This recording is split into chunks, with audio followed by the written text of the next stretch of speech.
Hello and welcome again to Clean Nuts, and this is part 5 of the VN900 bobber build, and let's get straight into the nitty gritty.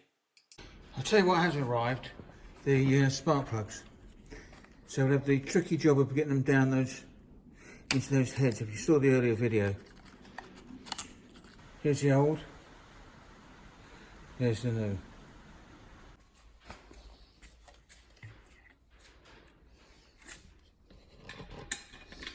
They are way down there.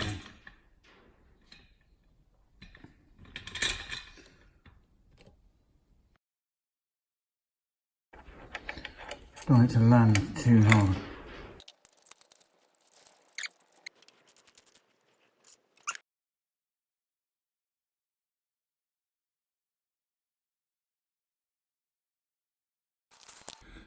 Whew! That was awkward.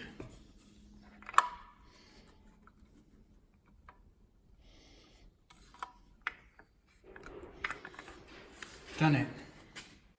Detailed both the wheels. A number plate arrived, mark it up, use a bolt and a gas torch to make the hole. It's only a vinyl plate. Not strictly legal in this country. In fact, I noticed the tail light was rocking a bit there. See it? So I needed to nip that up. So tightening the rear light. I want to get some Loctite on those. And I dropped the Loctite into the drive belt area. So looking for it, and there it was sitting on the drive belt.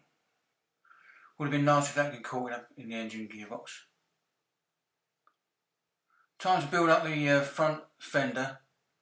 Put silicone on the braces as an added security measure.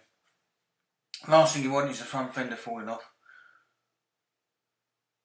So put it on the bike and put the bolts in, then took each bolt out, Loctited it and put it back so that they're nice and secure. Time to get the rear fender supporting bracket on. Bit of silicone on that as well. Snug it down. I was trying to work out how these fender brackets at the back work. So I built up the fender while I was waiting for that. Again, silicone. You have to drill the brackets in.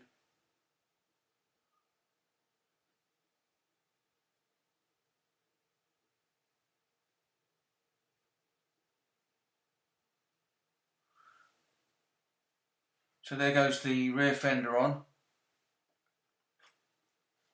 Centralise it up in that slot. Moved on to the support brackets. Now I'm making a mistake here. I wonder if you can see what it is.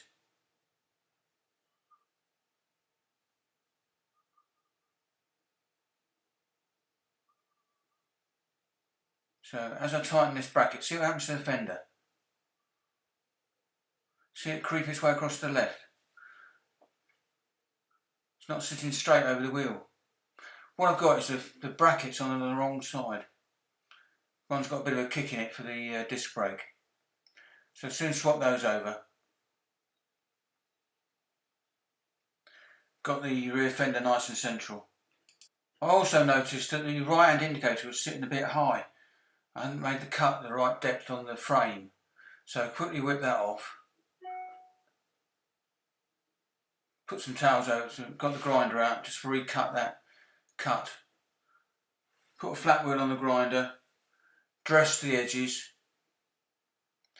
and hit it with some primer. Obviously masked up first. Let that dry and hit it with some satin black. Built up the seat support pan. That bracket with the rubber hose on holds the battery down. So quickly put that together. Oh, once the paint had dried, I was able to put the rear indicator back on. They're tricky, those things. Rear springs. Building the seat up. Cleaning as I go, and oiled that little front thing there. Tie the front wheel up so I get the handlebars straight, putting the tank on. so you don't get interference with the tank and the handlebars.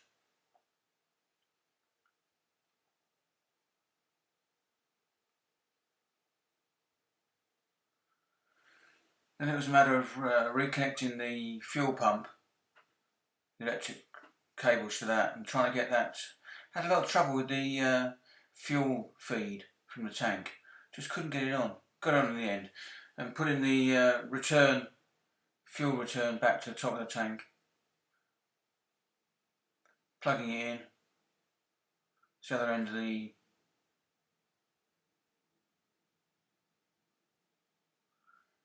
cleaning as I go.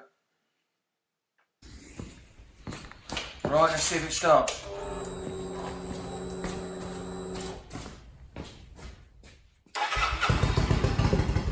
Promising.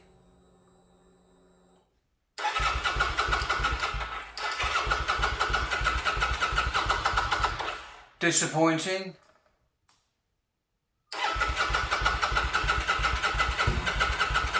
It's got life.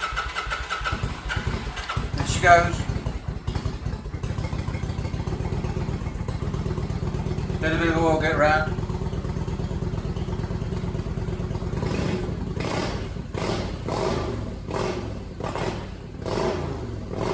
Beautiful.